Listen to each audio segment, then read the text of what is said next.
Well, the pandemic helped some people bring out their creative side and gave birth to what's known as the makers movement. Whether it's weaving woodwork or soap or candle making, many of these crafters turn their hobbies into a business, and they have inspiring stories to share. Yeah, Kristan Vermeulan is passionate about telling their stories, so her podcast, Makers of the USA, and she's joining us this afternoon with more. Hi there, nice to see you. Nice to see you as well. Well, so I guess let's explain to people exactly what a maker is. So my definition of a maker is not just somebody who crafts something with their hands. It's much broader than that. It can be a musician, a photographer, a videographer. You know, somebody has a compelling story. I feel like there are people out here in our country that do some remarkable things like doll making or chef knife making. You know, it's just amazing just to kind of explore that. And I wanted to do that, especially during the pandemic when things were just so low, and I wanted to bring positive stories to folks around the nation. Okay, so during those days of the pandemic, I made sourdough bread like twice. You did? Am I a maker, or am I just a dude that like made bread once or twice in this house? You're not a sharer. I mean, I don't need to be on your podcast, do I? I mean, I don't know.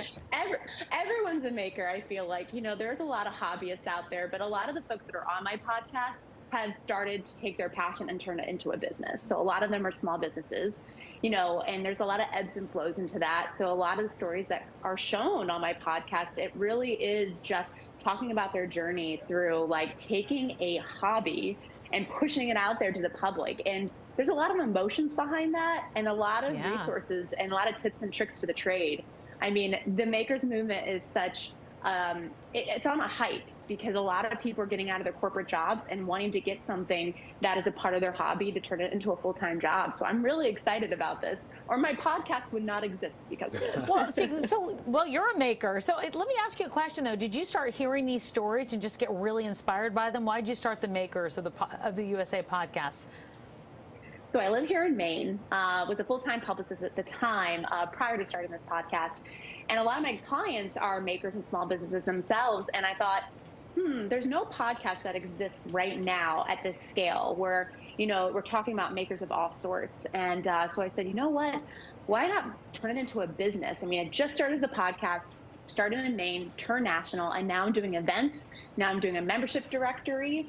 So it's growing so much. So I feel like being a maker, a lot of people can appreciate that because I think it is such a term that a lot of people can get attached to. Oh, totally. Those pictures, I want to know a little bit more about each one of them, right? Yeah, you know, and it's funny because this is the time of year when a lot of people are out trying to find that perfect thing for somebody that they know, somebody that they love, whatever. Well, why would you implore folks to actually support these makers versus just, you know, going out and, you know, .com it and then comes in from overseas? I highly encourage supporting local businesses just because it's easier to get your products. You can go to a market and get it right there. It allows you to get outside your house, to explore, and to talk to people.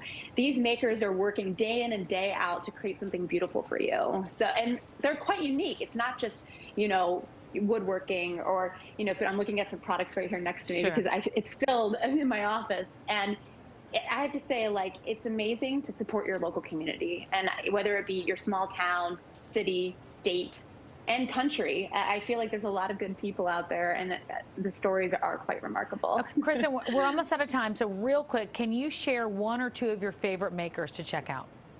Yes, definitely. So Reclaimed Maine, she actually takes outdoor inspiration and turns it into, you know, cutting boards. She's actually a woodworker. Ooh, cool. Also made this really cool shirt with this kind of looks like the boot, but it's called the Bean Boot Bouquet, and she made a sticker for that as well.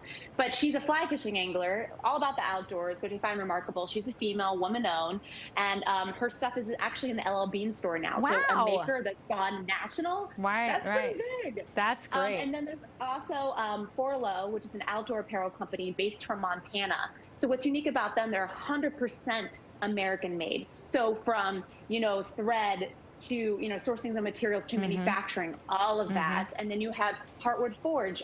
There's a bladesmith down in Tennessee, and he actually just came out with this oyster shucking knife. The process behind bladesmith is remarkable, and to make an oyster shucking knife that is super well known. I mean, I believe Outside Magazine said it's the best oyster shucking knife out there. So if you're into oysters, I would definitely check him out. Well, there's so many makers out there. I know you have a list. We'd love to go through every one of them, but we'll direct people over to the website and to your podcast too. But thanks for joining us. That makes you excited to go make. Maybe you have a sourdough bread company in the all right. in the you know works. what? Next year we'll do the segment, and I'll be on that list. Corey's dough. I'm gonna try it. All right. Check out the podcast, by the way, or follow the journey of other makers. Find Kristan on Instagram at Makers of the US or makersoftheusa.com. Very cool. Especially great for this time of year, right? Yeah. You're right.